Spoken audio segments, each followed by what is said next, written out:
All right, good Monday morning. That's my clicker, huh? Okay, excellent. All right. So it's Monday. I walked around the room, or looked around the room, and I don't know all of you, but those of you who know, I kind of thought, why did you come to hear me talk about this? You could probably do half of this at least, but that's okay. And so, all right, well, welcome to everybody. As you can see, as people have introduced themselves, we're so glad to have our out-of-state guests here, and I know that everybody in this room has got a lot of expertise and experience to share, so please don't hesitate, if you have a comment, you have a thought, this is definitely something that is more art than science in terms of most of my topic, and so, we definitely want to get the collective thoughts of everybody. And just in case you need a little bit of something to lighten you up and make you smile on a Monday morning, as Susan was talking about where to go if you needed facilities and vending machines and all that kind of stuff, or I'm sorry, LaCorey was talking about that. I was looking at Susan when I said that.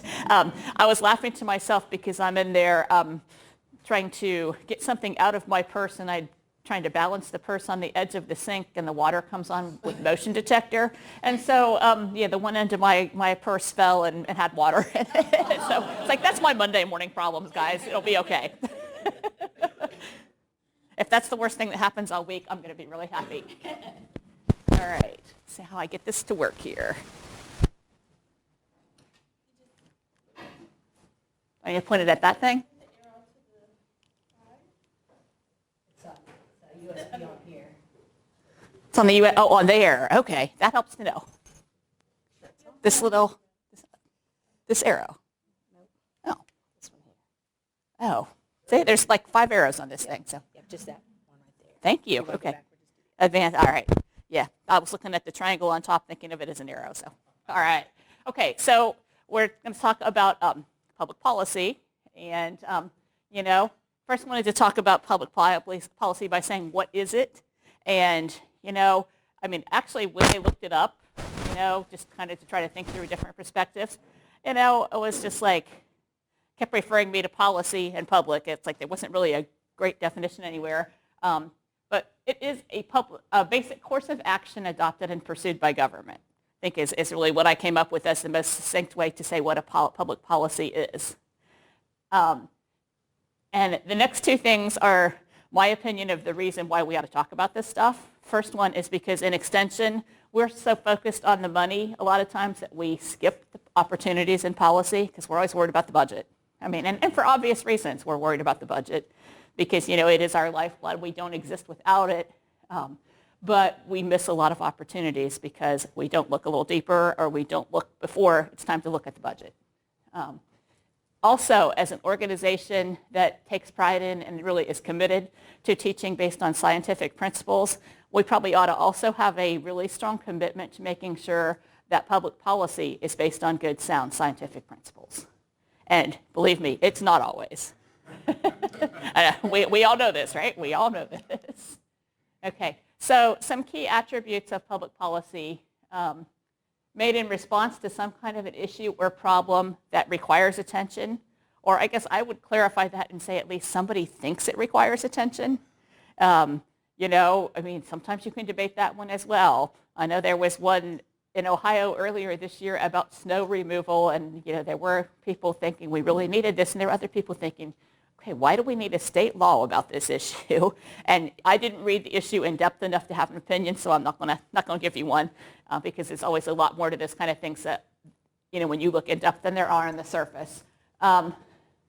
What the government chooses to do or not to do about a particular issue or problem is a key attribute of public policy. And when they choose not to do something, that's really more implied. There are issues that government doesn't want to touch. Sometimes special interest groups, constituent groups push until they have to touch them. I think we'll talk about one of those a little bit more in depth later, and that's in Ohio right now is medical marijuana law. But again, we'll talk about that more later. But choosing not to do something about the problem is definitely, implying a solution, to the problem. Don't do anything about it. Leave it alone. Oriented toward a desired goal or state, often intended to be that solution to the problem. However, anytime that you have a new public policy, there are always unintended consequences. because it tends to get very complex, very convoluted. Something that starts out as a 4-line thing that should become a policy might end up to be a 100-page bill, and gets amended, and rules get written, and all these kind of things, and there are basically always unintended consequences. And I can give you a real quick example of that as well. We, in Ohio, a few years ago, created a livestock care standards board of individuals who would basically create humane standards for care of food production animals.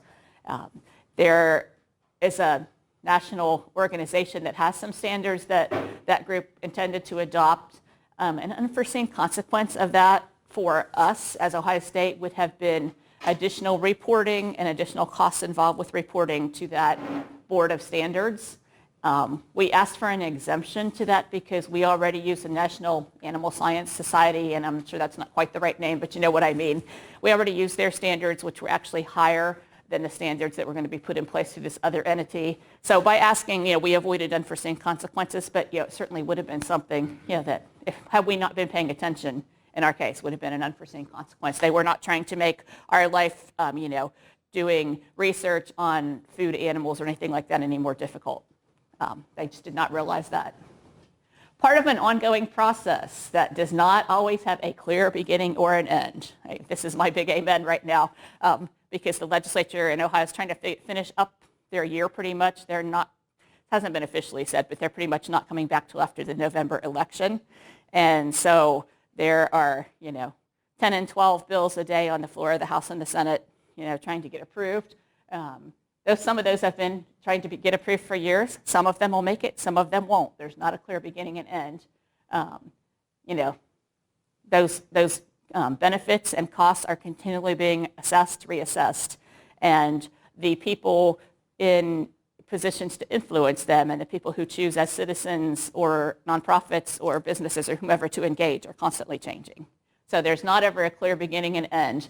I have a friend who works in the government affairs area who talked not too long ago about how he worked for a state senator for 8 years, and he worked on the same issue the whole 8 years, and it never was passed. And the year after he left, the issue was passed, and he said, nobody remembers that I did all this work on this issue because I wasn't there anymore by the time the issue passed. So definitely not a clear beginning or end. They're obviously made by governments, even if the idea comes from with outside or through the interaction of government and the public. The public policy is still made by governments. So, the question is, what public policy issue should extension address? And the other thing is, when you think of an issue, whose problem is it? And I mean, it's everybody's problem, but what I mean by raising this is what jurisdiction. People in rural areas where, might call the county commissioner's office to complain about the ditch, and that's not the commissioner's issue, that's the county engineer's issue. They're responsible for ditch maintenance. Hopefully in that kind of situation, a referral can easily be made and taken care of, but,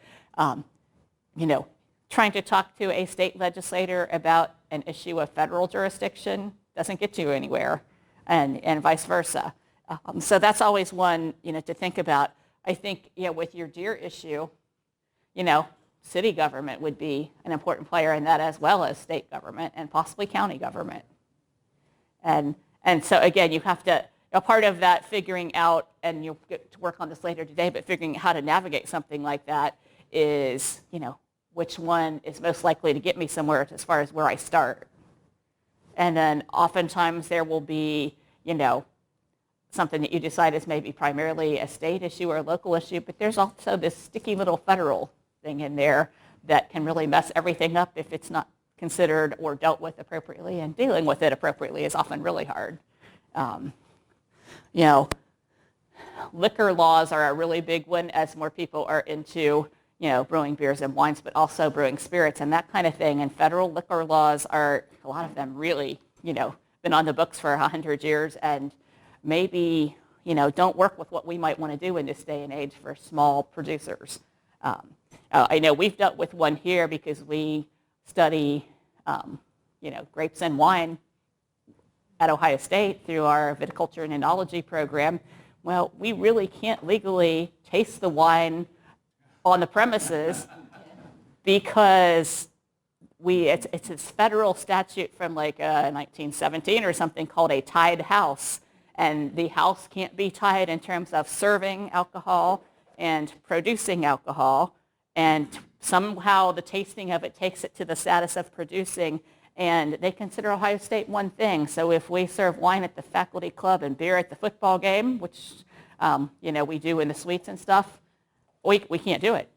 So you have to get these off-site permits, and it's kind of a nightmare, but it's one that we've never really thought that the resources that we would need to invest to change this federally were probably a good return on the cost, of trying to fix it. We figured out ways to deal with it instead. So yeah, it can be sticky. Medical marijuana is going to be another one for us, trust me.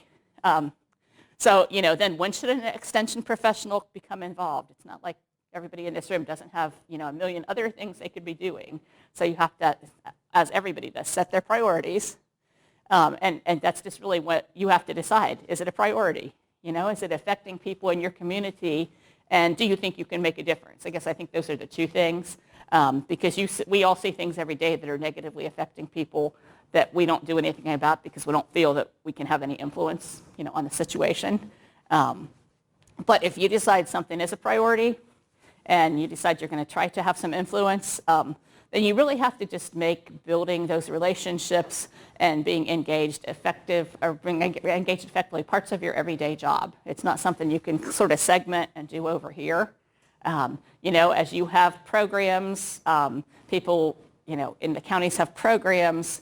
In the case of some of you regional directors, need to be involving those decision makers in those programs, not necessarily when we want something from them, but for them to get out and see the importance of the work that you're doing is, they get to see some youth doing some really positive things and tend to get really excited about that. That's the only way that you're ever really going to affect policy is if you build those relationships and engage with those folks over time. It's an ongoing process. And especially because your job is not like mine, is to sit around and think about this stuff. You have a whole bunch of other things to do. And so, it's a piece of it. Actually, we have one public official who's supposed to come to lunch today. I need to talk to about something, and it's somebody that I work with, and so it shouldn't be hard. But again, it's been over several years that we've built that relationship.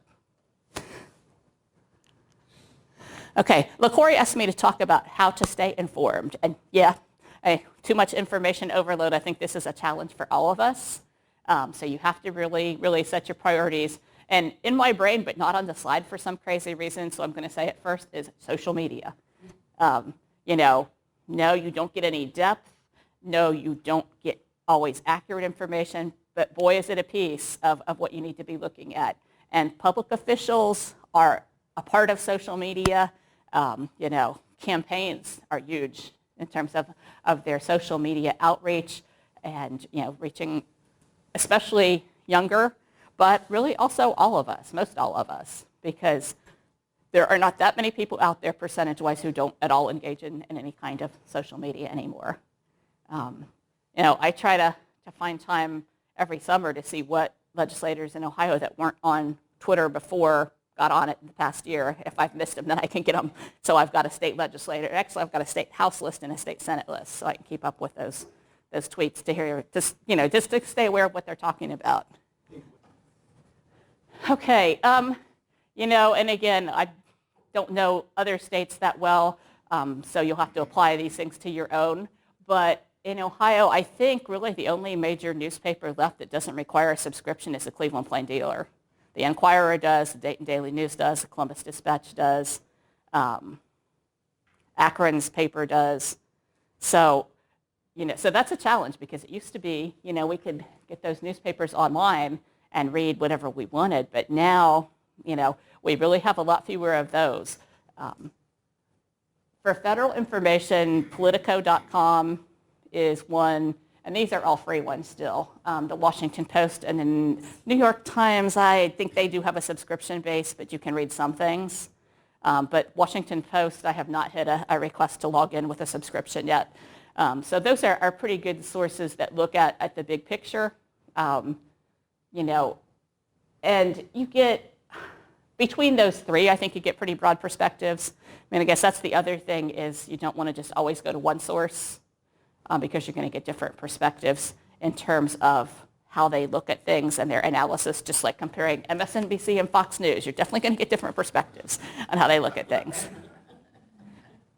So, and CNN maybe is more in the middle, but at the same time, I don't want just that perspective all the time either. So, all right, so local governments are more challenging that way. If you work in a local area, you probably are going to want to subscribe to your local newspaper. Because that's, really one of the best ways to get information still. But if they have a good social media program, that local government, that's another great way. And also keep in mind that those local government meeting proceedings are all public record. So you can see them. Sometimes you might have to ask. Sometimes you might have to physically go to the office and ask. It's really interesting because we have wondered as a university with the current open meetings laws and Open Information Act and stuff, if anybody thought about how much this costs us a year to comply with the public records requests, because I think we have 2 or 3 people in university communications, that's all they do, is deal with those things. Yeah, because we get that many. Yeah, it's a lot. It's a big burden because, it's a very complicated thing. If you just want to know what happened in a city council meeting, it's going to be a lot easier than that. I think you should just be able to ask for the minutes or the journal or whatever that particular jurisdiction uses to find out. A lot of times you can find a lot out by talking to people, but if it's a delicate issue or if people have a lot of, the people you're talking to have emotionally vested, so therefore have strong opinions, you're probably best off to actually see, the written record, the official record. Because again, then you're going to know factually what was recorded. The meeting outside of the meeting is always important too, but with sunshine laws, those things aren't really supposed to happen in public bodies. We all know they still somewhat happen, hopefully in compliance with those laws, but there are conversations that go on between people outside of the meeting, and that's just being a good extension professional and having those community connections and having your ear to the ground. Whether it's, getting out to where people are or following the right people on social media. I know one of our state senators, Bob Peterson, gave a talk to a bunch of new commissioners a couple years ago and talked about how social media of today was the coffee shop of yesterday. And I thought, gosh, what a great analogy. I'm going to use that sometime, so I just did. But very true, because 20 years ago, county extension agent probably walked to the local coffee shop or restaurant to find out what was going on in town. And maybe in a few places that's still going on, but not nearly as much as it used to be. Okay. Also, I think this is the case in most states.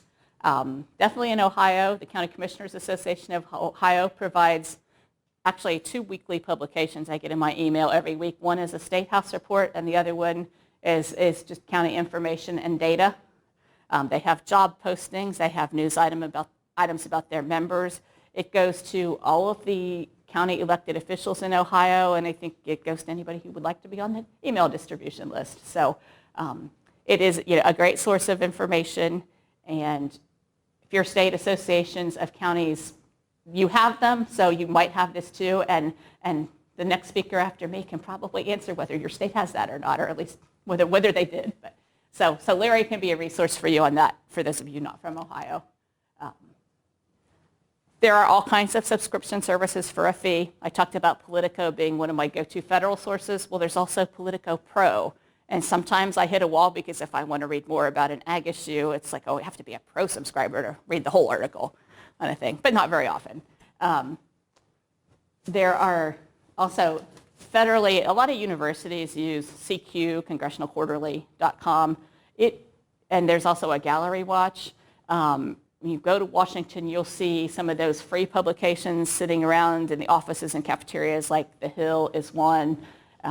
They also have websites. Most of those give you some for free, but you don't get very far until you have to start paying for a subscription. And so probably for people who are not doing this on an everyday basis, the best thing to do is if you really need information about something, contact somebody, your extension director's office, and ask them, who might have a subscription that could get a copy of that specific article for you. Let's see. In Ohio, we have a couple of pay services. Gongor News Service and Hannah News are the two main ones. And again, you can get a little bit from them, but to really get in-depth, subscribe. Educator subscriptions are not that high. They're less than $200 a year for the Gongor, and it's a 5-day-a-week daily service, even when the legislature is not in session. So it's also got directories, including pictures and email addresses and all kinds of stuff. We use it daily, really. It's a great resource.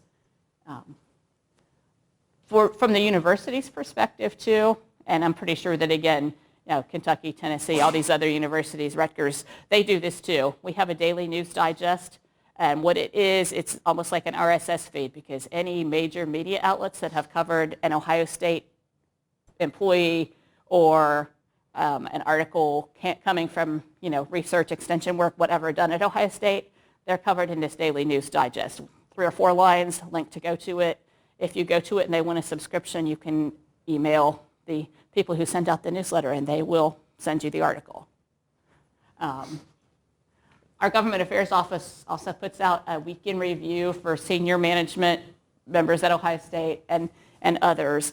It includes all the bills that were introduced over the past week, any legislation that was passed, committee meeting schedule, and also just anything of interest to the university at the federal level, state level, local level. If the dean of the engineering college was in Washington, D.C. and testified on something on the Hill, that's a part of that. So more information sources than you can ever get your head around. Those are the ones that have been most useful to me. Okay, so we don't have a lot of time left. Wanted to talk about how county employees fit into the picture in relation to both state and federal government and in relation to local government. So for those of you who are regional directors, hopefully this is more of a way to advise and assist the county educators. But again, OSU is one of the biggest. We have more of everything. It seems like I don't want to sound like Texas or anything, but we have. I'm trying to think how many registered lobbyists we have, and at the state level, there's at least 5 of us, which is not typical. A lot of universities have 1 or 2, or they contract with a firm. Like now, University of Cincinnati has just gone from 2 to like 4. So it is definitely a changing thing. If your state has term limits, you probably have more lobbyists, because that definitely created more feeling among those who want to interact with state government that the players are changing so rapidly. You might have 40 new members come in, and so more people needed to build and maintain those relationships because they're constantly changing, unlike when people stayed around for 20 or 30 years. So I think that also affects how many government affairs professionals you have. But so we have 5 registered lobbyists and the number of support people who work at the state level. We have an office in Washington, D.C. We have 2 registered federal lobbyists, but then a number of people who work at the federal level as well in specialized areas like agriculture and medicine.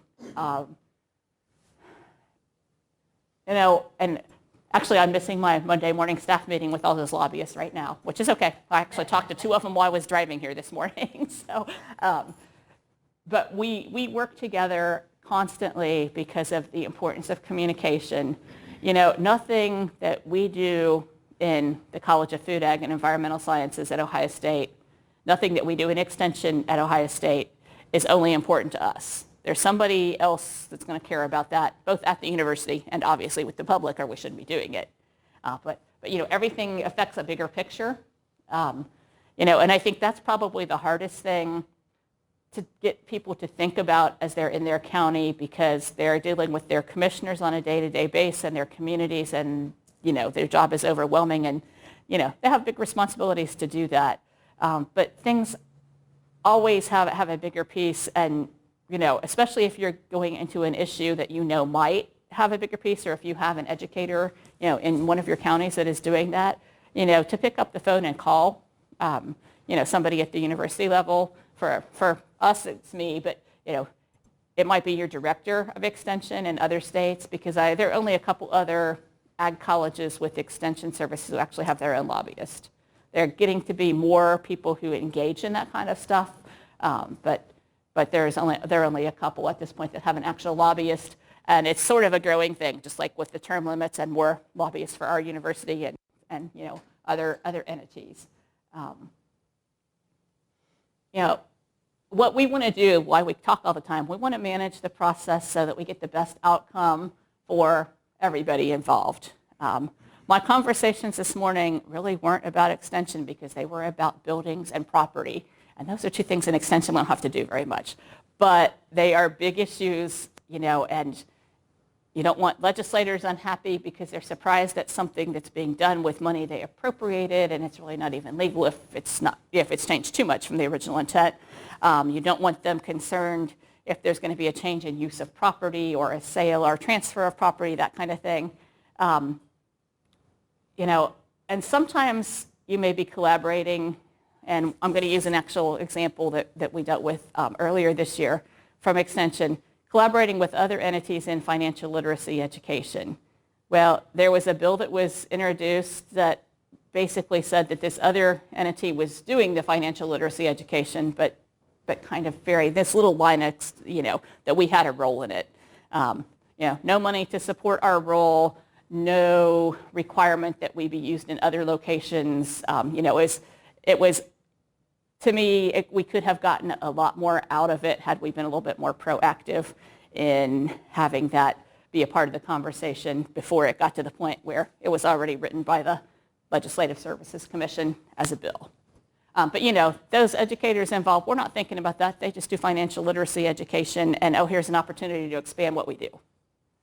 So it's a challenge, and I'm not faulting them at all. It's just a way of getting people to think a little differently.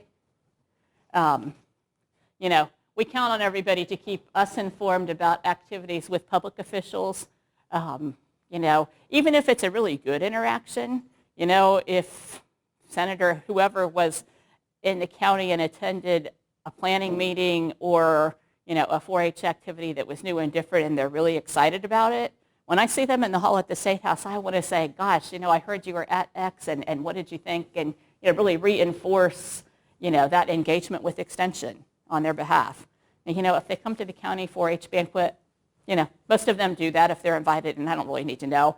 But, if it's something else that, there's an opportunity, again, for us to grow that support just by those ongoing interactions, and they need to happen both at the local level as well as at the state level.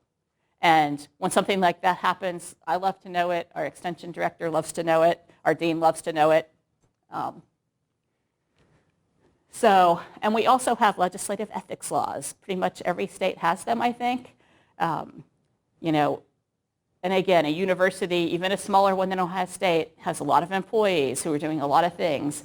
And one of the things that we have to report is any food that we buy them, even if we buy them lunch.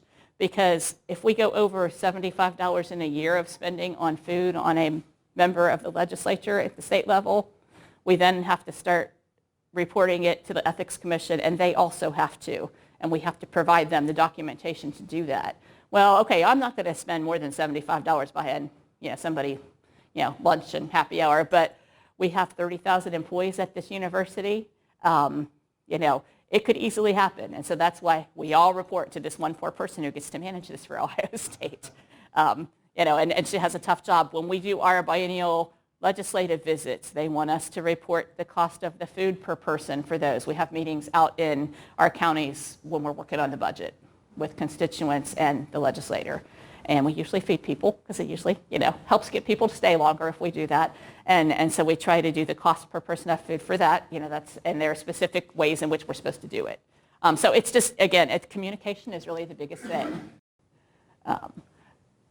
So at the local level, you have a really great chance to influence policy process. You want to do that in communication with your regional director, right? Regional directors in the room. And I know Larry will talk about county governments don't really make laws, so I'm not going to go there. But you need to think about that. But municipal governments do have ordinances and that kind of thing. And so it's definitely a place that you can do it. But again, you want to work with your regional director. They're probably going to salute me into the conversation too if it's at Ohio State, so that we just all can work toward having the best outcome. Okay, I think probably everybody in this room is advanced enough in this stuff to know this. There's a difference between educating, advocating, and lobbying. Um, you know, I'm going to skip everything except lobbying includes a lot of educating and advocating, but the way that you define something becoming lobbying is when you ask somebody to take a specific action, support the bill, amend this, change this so that, we don't have problems complying with it or it's not too expensive for us to comply with it. So taking a specific action, supporting the budget is technically lobbying. Our dean does not go talk to legislators without me. And so I said, I think I'm going to make that my new mantra is he doesn't, you guys shouldn't either. And so,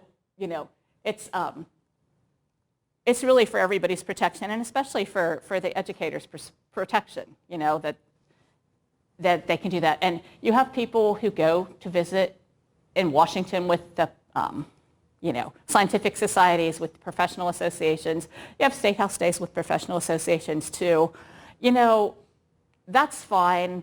Sometimes people will call me up before they go to those, which is great because we can always talk about, if there's any issues that we're working on, they can be aware of them. If they're brought up, they can, make a comment that supports what's going to be the best outcome for Extension or the college.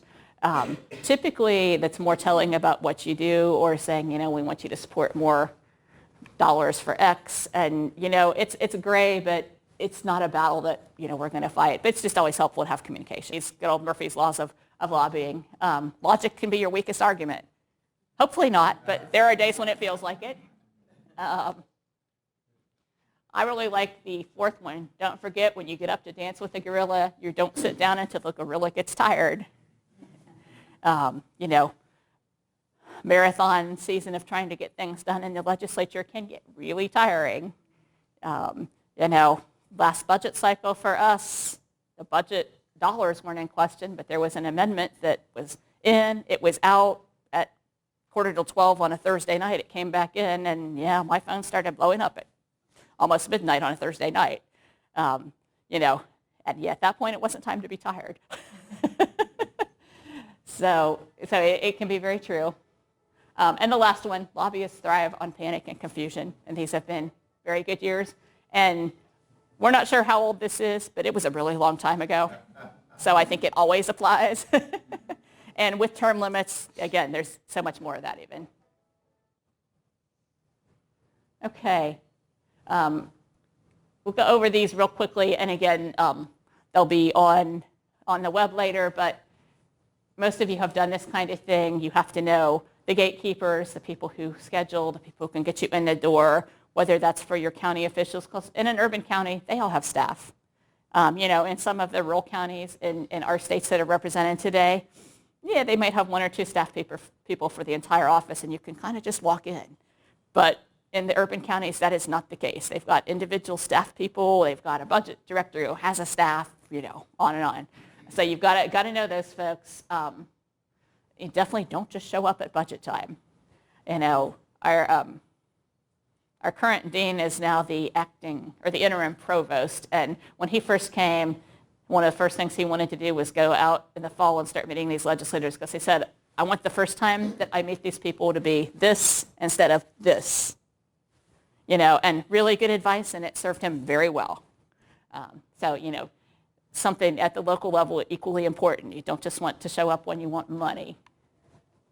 Okay, know the issues, know the people. Those are important. Cultivate influential clientele, people who will be supportive, but who also know those folks. Sometimes they can just be people who are really willing to speak up. They don't always have to have those strong relationships. And we have 3 Carrot delegates who work at the federal level as advocates. One of them is politically very well connected. The other 2, it's just more, they are such good articulate spokespeople. They are not people who are giving you a lot of money. They're not volunteering for campaigns. But they are such articulate spokespeople. They get very far. In a perfect world, people who have that access, that they can walk right into the U.S. Senator's office, or if the senator knows they're there, he or she is coming out to talk to them. That's the best world, but that's not always reality. So you just have to really cultivate those people who are influential and supportive. You know, no extension jargon or acronyms. That's what I'm definitely pulling out from here, because I always tell folks when we go to the Hill for the PILD conference, don't talk about the program areas. The program areas are things we use internally to organize ourselves. Now, 4-H is different because 4-H is an internationally known brand, but whatever you might call it in your state, family consumer sciences, family life, you know, whatever it is, they don't need to know that. They need to know how what you did made a difference, why it mattered to people. So, you know, really, you know, we say that, oh yeah, don't talk in the acronyms, but we really need to take that a step further and push ourselves to think about what we say that has meaning to the person receiving the message. You know, 20 minutes is a pretty long meeting in this world most of the time. Don't hesitate to talk to the staff people if the member, commissioner, whoever is running late. You know, again, priorities change, schedules change. Sometimes people get really frustrated because, well, you know, we're going to meet with them on this day. They haven't confirmed. They haven't said they'll meet with us. It's because I don't know. You know, and you know, we had our extension director meeting with a senator last week one day, and he was on a committee that was meeting at the time, and the agreement was if he needed to go vote, the staff person was to get him, and he would leave to go vote and come back and continue the meeting.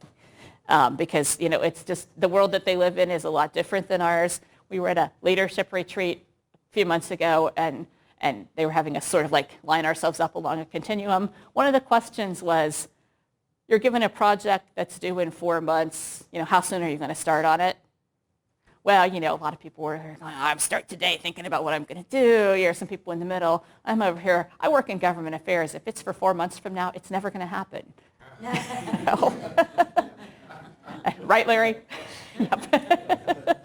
And it's, you know, I mean, there are things that I'm thinking about next year's biennial budget strategy like all the time right now. I don't think forward, but as far as specific activities and meetings and stuff, they don't get planned that far ahead. It just, that the world doesn't work that way.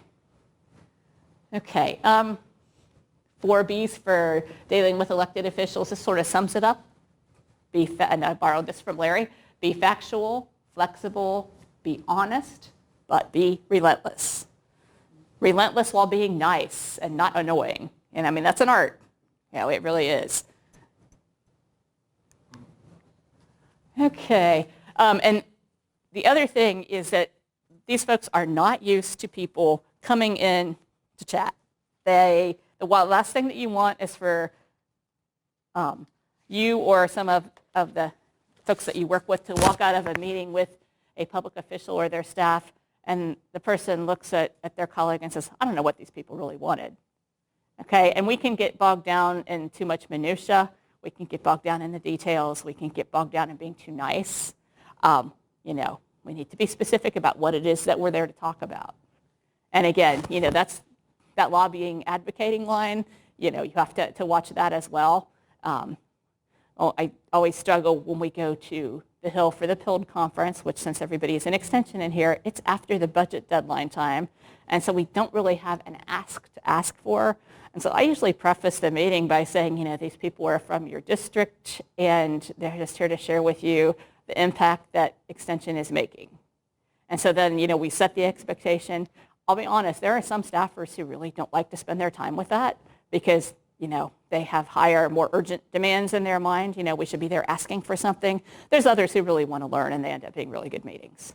But yeah, that is sort of a struggle. All right, these are things I think this group already knows. We're past time, so go really quick here. The less public parts of the public policy process.